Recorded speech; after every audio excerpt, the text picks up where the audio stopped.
Hi hello ನಮಸ್ಕಾರ. UK ಬಾಯ್ YouTube ಚಾನಲ್ಗೆ ತಮ್ಮೆಲ್ಲರಿಗೂ ಸ್ವಾಗತ ಸುಸ್ವಾಗತ.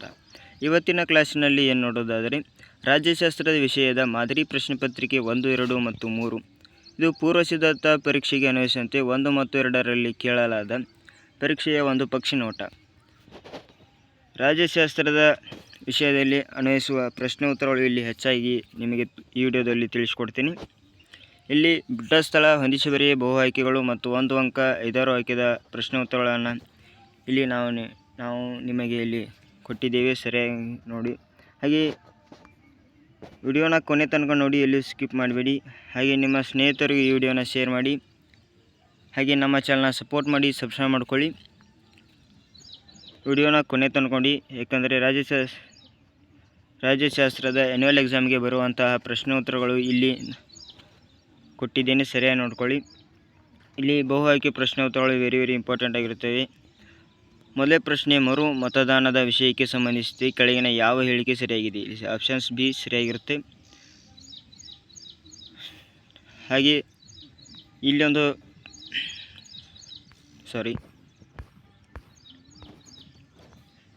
ಎರಡನೇ ಪ್ರಶ್ನೆ ಏನಿದೆ ಅಂದರೆ, ಇಲ್ಲೊಂದು ಚಿತ್ರ ಕೊಟ್ಟಿದ್ದಾರೆ. ಆ ಚಿತ್ರಕ್ಕೆ ಸಂಬಂಧಿಸಿದಂತೆ ಈ ವಿಷಯ ಯಾವುದಂತ ಆಪ್ಷನ್ಸಲ್ಲಿ ಕೊಟ್ಟಿದ್ದಾರೆ. ಇಲ್ಲಿ 3 ಸದಸ್ಯರು ಅಂತ ಕೊಟ್ಟಿದ್ದಾರೆ. ಹಾಗೆ ಇನ್ನೊಂದು ಪ್ರಶ್ನೆ, ಭಾರತದ ಪ್ರಸ್ತುತ ಮುಖ್ಯ ಚುನಾವಣಾ ಆಯುಕ್ತರು ಜ್ಞಾನೇಶ್ ಕುಮಾರ್ ಆಗಿದ್ದಾರೆ.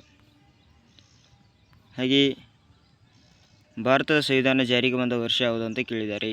ಅದು ಆಪ್ಷನ್ಸ್ ಬಿ 2026 ಜನವರಿ 1950ರಂದು. ಹಾಗೆ ಅಧಿಕಾರವನ್ನು ಕಂಪನಿಯಿಂದ ಕ್ರೌನ್ಗೆ ಬದಲಾಯಿಸುವ ಕಾನೂನು ಯಾವುದು? 1858ರ ಕಾಯ್ದೆಯಾಗಿದ್ದು. ವಿಶ್ವ ಪರಿಸರ ದಿನವೆಂದು ಯಾವುದು ಕರೀತಾರೆ? ಜೂನ್ 5. ಹಾಗೆ ಇಲ್ಲಿ AITUC ಅನ್ನು ವಿಸ್ತರಿಸಿ ಅಂತ ಕೇಳಿದ್ದಾರೆ. ಆಪ್ಷನ್ಸಲ್ಲಿ ಮೂರನೇ ಆಪ್ಷನ್ಸ್ ಆಗುತ್ತೆ, all Indian trade union Congress.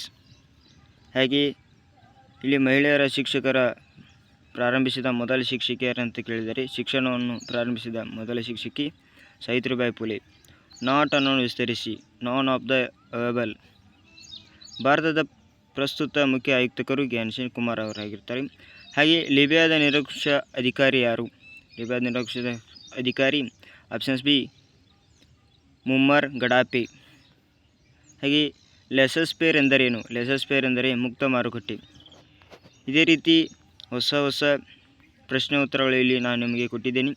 ಇಷ್ಟು ಪ್ರಶ್ನೆ ಉತ್ತರ ನೋಡ್ಕೊಂಡ್ರೆ ನೀವು ಪಿಕ್ಸ್ ಎಕ್ಸಾಮ್ನಲ್ಲಿ ಪಾಸ್ ಆಗ್ತೀರಾ. Out of 80 ತಗೋತೀರಾ. ಹಾಗೆ ಬಿಟ್ಟ ಸ್ಥಳ ವೆರಿ ಇಂಪಾರ್ಟೆಂಟ್ ಆಗಿರುತ್ತೆ. ಇಲ್ಲಿ ನಾನು ನಿಮ್ಗೆ ಕೊಟ್ಟಿದ್ದೀನಿ, ಸರಿಯಾಗಿ ನೋಡ್ಕೊಳ್ಳಿ. ಬಿಟ್ಟ ಸ್ಥಳ ನೋಡ್ಕೊಂಡ್ರೆ ನೀವು ಆರಾಮ್ ಪಾಸ್ ಸಿಕ್ಕಿರ. ಹಾಗೆ ಹೊಂದಿಸಿ ಬರೆಯಿರಿ ಸರಿಯಾಗಿ ನೋಡ್ಕೊಳ್ಳಿ. ವೆರಿ ಇಂಪಾರ್ಟೆಂಟ್ ಆಗಿರುತ್ತೆ. ಇಲ್ಲಿ ಪ್ರಶ್ನೆ ಮತ್ತು ಉತ್ತರಕ್ಕೆ ಹೊಳುವಂಥ ಪ್ರಶ್ನೆಗಳನ್ನ ದಯವಿಟ್ಟು ಸರಿಯಾಗಿ ನೋಡಿ. ಹಾಗೆ ಸರಿಯಾಗಿ ಓದ್ಕೊಳ್ಳಿ. ಹಾಗೆ ನಿಮ್ಮ ಸ್ನೇಹಿತರಿಗೆ ವಿಡಿಯೋ ಶೇರ್ ಮಾಡಿ. ಹಾಗೆ 1 ಅಂಕದ ಪ್ರಶ್ನೆ ಉತ್ತರಗಳನ್ನು ನೋಡಿ. ಇಲ್ಲಿ 1 ಅಂಕದ ಪ್ರಶ್ನೆ ಉತ್ತರಗಳು 16 ಪ್ರಶ್ನೆ ಉತ್ತರಗಳು ಇದೆ. ಸರಿಯಾಗಿ ನೋಡ್ಕೊಳ್ಳಿ. ಈ 1 ಅಂಕದ ಪ್ರಶ್ನೆ ಉತ್ತರಗಳನ್ನು ನೋಡೋದ್ರಿಂದ ಅಲ್ಲಿ ಪಿಕ್ಸ್ ಯುವ ಪ್ರಶ್ನೆಗಳನ್ನು ಬರ್ತವೆ. ಸರಿಯಾಗಿ ನೋಡ್ಕೊಳ್ಳಿ. ಆಪರೇಷನ್ ಪೋಲೋ ಎಂದರೇನು? ಇಲ್ಲಿ ಹೈದರಾಬಾದ್ ಸಂಸ್ಥಾನವನ್ನು ಒಕ್ಕೂಟಗೊಳಿಸುವ ಪೊಲೀಸ್ ಕಾರ್ಯಾಚರಣೆಯನ್ನು ಆಪರೇಷನ್ ಪೋಲೋ ಎನ್ನುವರು. ಹಾಗೆ ಯಾವ ಸಭೆಯು ಮಧ್ಯಂತರ ಸರ್ಕಾರ ರಚಿಸಿತು? ರಾಜ್ಯಾಂಗ ರಚನಾ ಸಭೆ ಮಧ್ಯಂತರ ಸರ್ಕಾರವಾಗಿತ್ತು. ಹಾಗೆ ಯಾವ ರಾಜ್ಯವನ್ನು 2014 ವಿಭಜಿಸಲಾಯಿತು? ವೆರಿ ಇಂಪಾರ್ಟೆಂಟ್, ಅದು ಆಂಧ್ರ ಪ್ರದೇಶ. ಆರ್ಥಿಕ ತಾರತಮ್ಯ ಎಂದರೇನು? ಆರ್ಥಿಕ ವಿಚಾರಗಳ ಸಮಾನ ಅವಕಾಶಗಳನ್ನು ನೀಡದೇ ಇರುವುದನ್ನು ಆರ್ಥಿಕ ತಾರತಮ್ಯ ಎನ್ನುವರು.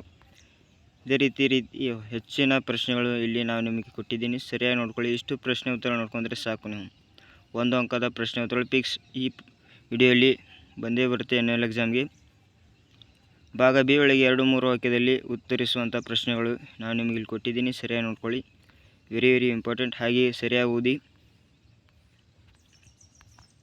ಇಷ್ಟು ಪ್ರಶ್ನೆ ಉತ್ತರಗಳು MCQ. ಹಾಗೆ ಬಿಟ್ಟ ಸ್ಥಳ, ಹೊಂದಿಸಿ ಬರೆಯಿರಿ, 1 ಅಂಕದ ಪ್ರಶ್ನೆ ಉತ್ತರಗಳು ಹಾಗೂ 2 ಅಂಕದ ಪ್ರಶ್ನೆ ಉತ್ತರಗಳು ಪಿಕ್ಸ್ ಈ ಪಾಸಿಂಗ್ ಪ್ಯಾಕೇಜ್ನಲ್ಲಿ ಕೊಟ್ಟಿದ್ದಾರೆ. ಇಲ್ಲಿ ಬರುವಂಥ ಪ್ರಶ್ನೆ ಉತ್ತರಗಳು ಸಹ ಆ್ಯನ್ಯುವಲ್ ಎಕ್ಸಾಮ್ಗೆ ಬರುತ್ತೆ. ಸರಿಯಾಗಿ ನೋಡಿ. ಹಾಗೆ 5-6 ವಾಕ್ಯದ ಪ್ರಶ್ನೆ ಉತ್ತರಗಳು ಸಹ ಇಲ್ಲಿದ್ದಾವೆ. ಸರಿಯಾಗಿ ನೋಡ್ಕೊಳ್ಳಿ. ಇಲ್ಲಿ 6 ಅಂಕದ ಪ್ರಶ್ನೆ ಉತ್ತರಗಳು ನೋಡೋಣ. 5 ಅಂಕದ ಪ್ರಶ್ನೆ ಉತ್ತರಗಳು. ಇಲ್ಲಿ ಮೊದಲೇ ಪ್ರಶ್ನೆ, ಪ್ರಥಮ ಲೋಕಸಭಾ ಚುನಾವಣೆಯ ಕುರಿತು ಬಗ್ಗೆ ಟಿಪ್ಪಣಿ ಬರೆಯಬೇಕಾಗುತ್ತೆ. ಈ ರೀತಿ ಟಿಪ್ಪಣಿ ಇದೆ, ಸರಿಯಾಗಿ ನೀವು ಬರೀರಿ.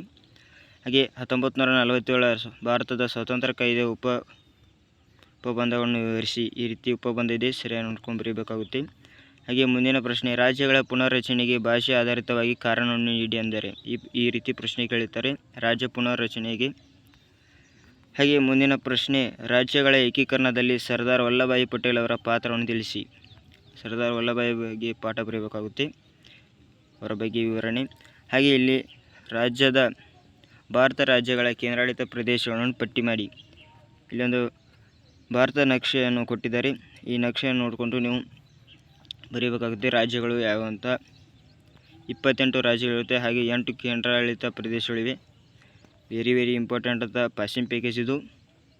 ವಿಡಿಯೋನ ಕೊನೆ ತನಕ ನೋಡಿ. ಹಾಗೆ ನಿಮ್ಮ ಸ್ನೇಹಿತರಿಗೆ ವಿಡಿಯೋನ ಶೇರ್ ಮಾಡಿ. ಹಾಗೆ ನಮ್ಮ ಚಾನಲ್ನ ಸಪೋರ್ಟ್ ಮಾಡಿ, ಹಾಗೆ ಸಬ್ಸ್ಕ್ರೈಬ್ ಮಾಡ್ಕೊಳ್ಳಿ. ಹೊಸ ವಿಡಿಯೋಗಳು ನಮ್ಮ ಚಾನಲ್ನಲ್ಲಿ ಹಾಕ್ತಾ ಇರ್ತೀವಿ. ಹಾಗೆ ಇನ್ನೊಂದು ಪ್ರಶ್ನೆ, ಮುಖ್ಯ ಕಾರ್ಯದರ್ಶಿಯ ಕಾರ್ಯಗಳನ್ನು ವಿಮರ್ಶಾತ್ಮಕವಾಗಿ ಚರ್ಚಿಸಿ. ಹಾಗೆ ನಾಗರಿಕ ಸೇವಾ ವರ್ಗದ ಲಕ್ಷಣಗಳು 5 ಲಕ್ಷಣಗಳಿರುತ್ತೆ. ಹಾಗೆ ಅವರ ಬಗ್ಗೆ ವಿವರಣೆ ಬರೆದರೆ ನೀವು 5ಕ್ಕೆ 5 ಅಂಕ ಪಡಿತೀರಾ. ವೃತ್ತಿ ನಿರಂತರ ವರ್ಗಗಳು. ಈ ಪಾಸಿಂಗ್ ಪ್ಯಾಕೇಜ್ ಮಾದರಿ ಪ್ರಶ್ನೆ ಪತ್ರಿಕೆ 1, 2, 3 ಅನ್ವಯಿಸಿದಂತೆ ಕೊಟ್ಟಂತಹ ಪ್ರಶ್ನೆ ಉತ್ತರಗಳು ಇಲ್ಲಿವೆ, ಸರಿಯಾಗಿ ನೋಡ್ಕೊಳ್ಳಿ. ಈ ವಿಡಿಯೋನ ಯಾರು ಕೊನೆ ತನಕ ನೋಡ್ತೀರಾ ವೆರಿ ಯೂಸ್ಫುಲ್ ಆಗುತ್ತೆ. ಆನ್ಯುವಲ್ ಎಕ್ಸಾಮಿಗೆ ಬರುವಂಥ ಪ್ರಶ್ನೆ ಉತ್ತರಗಳು ಸಹ ಇರುತ್ತೆ. ಹಾಗೆ ಮುಂದಿನ ಪ್ರಶ್ನೆ, ಮಹಿಳಾ ಚಳುವಳಿಯ ಕಾರಣಗಳು ಯಾವುವು.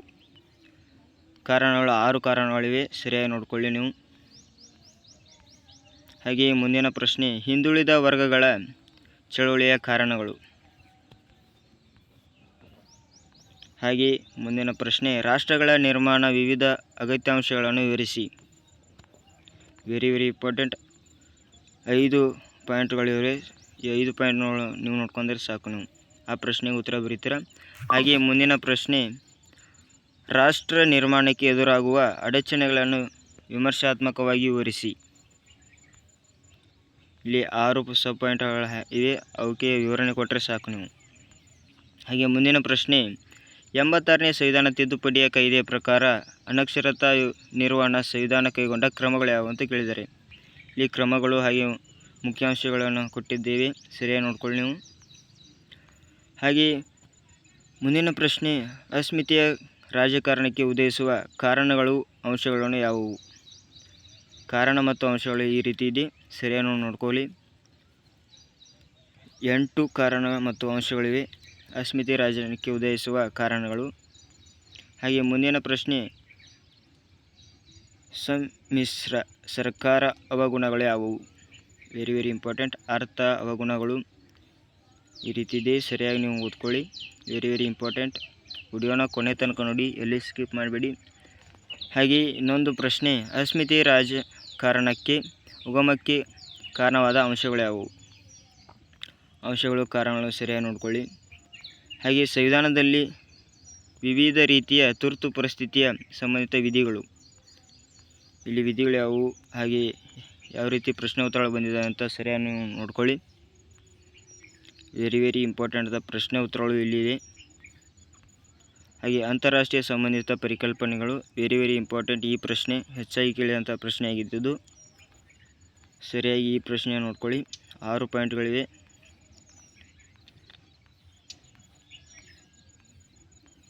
ಹಾಗೆ ಮುಂದಿನ ಪ್ರಶ್ನೆ, ವಿಶ್ವಸಂಸ್ಥೆಯ ಧ್ಯೇಯೋದ್ದೇಶಗಳು ಯಾವುವು. ಇಲ್ಲಿ 5 ಉದ್ದೇಶಗಳಿವೆ, ಸರಿಯಾಗಿ ನೀವು ಈ ಪ್ರಶ್ನೆಗೆ ಇಷ್ಟು ಪಾಯಿಂಟ್ಗಳು ನೋಡ್ಕೊಂಡ್ರೆ ಸಾಕು, ಆರಾಮ್ ಪಾಸಿಕ್ಕಿರ.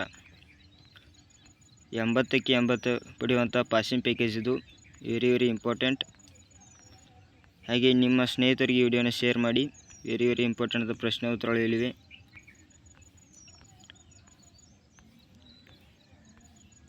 ಸ್ಪಾರ್ಕ್ ಮತ್ತು ಭಾರತದ 5 ಪ್ರಾದೇಶಿಕ ಸಹಕಾರ ಕೇಂದ್ರಗಳು ಯಾವುವು.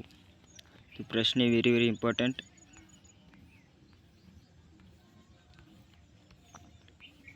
ಹಾಗೆ ಭಾಗ ಡಿಯಲ್ಲಿ ಇಲ್ಲಿ 2 ಪ್ರಶ್ನೆಗಳು ಬರೆದರೆ 10 ವಾಕ್ಯದಲ್ಲಿ ಉತ್ತರಿಸಿ. ಅಂದರೆ 10 ಅಂಕದ ಪ್ರಶ್ನೆಗಳು ಇಲ್ಲಿ ನಾವು ನಿಮಗೆ ಕೊಟ್ಟಿದ್ದೇವೆ, ಸರಿಯಾಗಿ ನೋಡ್ಕೊಳ್ಳಿ ಯಾವ ರೀತಿ ಇದ್ದಾವಂತ. ಹಾಗೆ ಉತ್ತರಗಳು ಸಹ ನೋಡ್ಕೊಳ್ಳಿ. ಪ್ರಶ್ನೆ ಮತ್ತು ಉತ್ತರ ವೆರಿ ಇಂಪಾರ್ಟೆಂಟ್. ಇಲ್ಲಿ ಹೆಚ್ಚಾಗಿ ಪ್ರಶ್ನೆ ಉತ್ತರಗಳಿವೆ, ಸರಿಯಾಗಿ ನೋಡ್ಕೊಳ್ಳಿ ನೀವು. Very important. ಈ ವಿಡಿಯೋನ ಕೊನೆ ತನಕ ನೋಡಿದರೆ ವೆರಿ ಇಂಪಾರ್ಟೆಂಟ್ ಅಂತ ಪ್ರಶ್ನೆ ಉತ್ತರಗಳು ಸಿಗುತ್ತೆ. ಇದು 2023-24 ಅಥವಾ 25-26 ಸಾಲಿನ ಮಾದರಿ ಪ್ರಶ್ನೆ ಪತ್ರಿಕೆಗಳ ಅನ್ವಯಿಸುವಂಥ ಪ್ರಶ್ನೆ ಉತ್ತರಗಳು ಇಲ್ಲಿ ಇವೆ. ಭಾರತದಲ್ಲಿ ಪಕ್ಷ ಪದ್ಧತಿಯ ಸ್ವರೂಪಗಳು, ಇದು ಪ್ರಶ್ನೆ ವೆರಿ ಇಂಪಾರ್ಟೆಂಟ್. ಹೆಚ್ಚಾಗಿ ಕೇಳಿದಂಥ ಪ್ರಶ್ನೆ ಉತ್ತರಗಳು ಇದು 2024-25ರಲ್ಲಿ ಈ ರೀತಿ ಸಬ್ ಪಾಯಿಂಟ್ ಆಗಿ ಬರೋದು. ಅವುಗಳಿಗೆ ಎಕ್ಸ್ಪ್ಲೇನ್ ಯಾವ ರೀತಿ ಇದೆ ಅಂತ ಸರಿಯಾಗಿ ನೋಡ್ಕೊಳ್ಳಿ. Very important.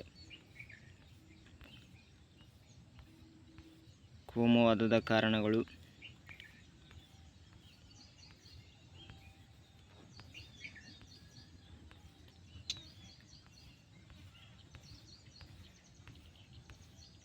ಹಾಗೆ ಇನ್ನೊಂದು ಪ್ರಶ್ನೆ, ಭಾರತದ ಪ್ರಜಾಪ್ರಭುತ್ವಕ್ಕೆ ಭಯೋತ್ಪಾದನೆ ಒಂದು ಗಂಡಾಂತರವನ್ನು ವಿಶ್ಲೇಷಿಸಿ. ಅಂದರೆ ಭಯೋತ್ಪಾದನೆಯ ಪ್ರಜಾಪ್ರಭುತ್ವಕ್ಕೆ ಅನ್ವಯಿಸುವಂಥ ಸಬ್ ಪಾಯಿಂಟ್ ಆಗಿ ಬರೆಯಬೇಕಾಗುತ್ತೆ. ಇಲ್ಲಿ 5 ಸಬ್ ಪಾಯಿಂಟ್ಗಳಿವೆ.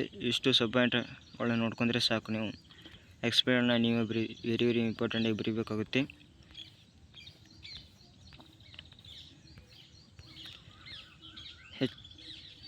ಇನ್ನೊಂದು ಪ್ರಶ್ನೆ, ರಾಷ್ಟ್ರ ನಿರ್ಮಾಣಕ್ಕೆ ಎದುರಾಗುವ ಅಡಚಣೆ ಮತ್ತು ನಿರುಪಯೋಗಗಳನ್ನು ವಿವರಿಸಿ. ಅಂದರೆ ತೊಡಕುಗಳು ಎಂದರ್ಥ.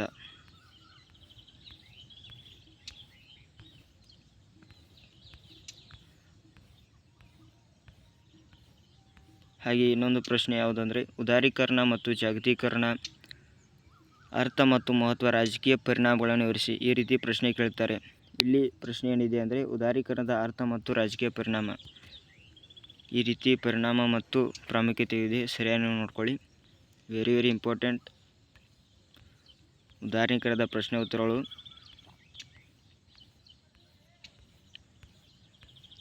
ಖಾಸಗೀಕರಣ ಅರ್ಥ ಮತ್ತು ಮಹತ್ವ, ರಾಜಕೀಯ ಪರಿಣಾಮಗಳು, ವೆರಿ ಇಂಪಾರ್ಟೆಂಟ್ ಪ್ರಶ್ನೆ ಉತ್ತರಗಳಿವು. ಖಾಸಗೀಕರಣ ಮತ್ತು ಉದಾರೀಕರಣದ ಬಗ್ಗೆ ಫಿಕ್ಸ್ ಪ್ರಶ್ನೆ ಕೇಳ್ತಾರೆ ಒಂದು ಪ್ರಶ್ನೆ. ಹಾಗೆ ಜಾಗತೀಕರಣ, ಇದು ಪ್ರಶ್ನೆ ವೆರಿ ಇಂಪಾರ್ಟೆಂಟ್.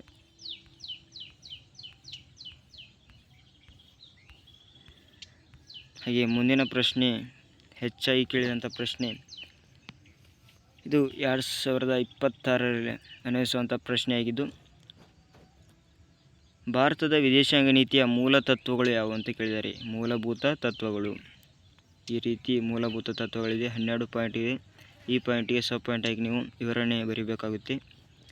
ವೆರಿ ಇಂಪಾರ್ಟೆಂಟ್ ಪ್ರಶ್ನೆ ಉತ್ತರಗಳು ಈ ವಿಡಿಯೋದಲ್ಲಿ ಪಾಸಿಂಗ್ ಪ್ಯಾಕೇಜ್ ನಾವು ನಿಮಗೆ ಕೊಟ್ಟಿದ್ದೀವಿ, ಸರಿಯಾಗಿ ನೋಡ್ಕೊಳ್ಳಿ. ಹಾಗೆ ಭಾರತದ ವಿದೇಶಾಂಗ ನೀತಿಯ ಅರ್ಥ ಮತ್ತು ಮಹತ್ವವನ್ನು ವಿವರಿಸಿ. ವೆರಿ ಇಂಪಾರ್ಟೆಂಟ್ ಪ್ರಶ್ನೆ ಉತ್ತರಗಳಿವು.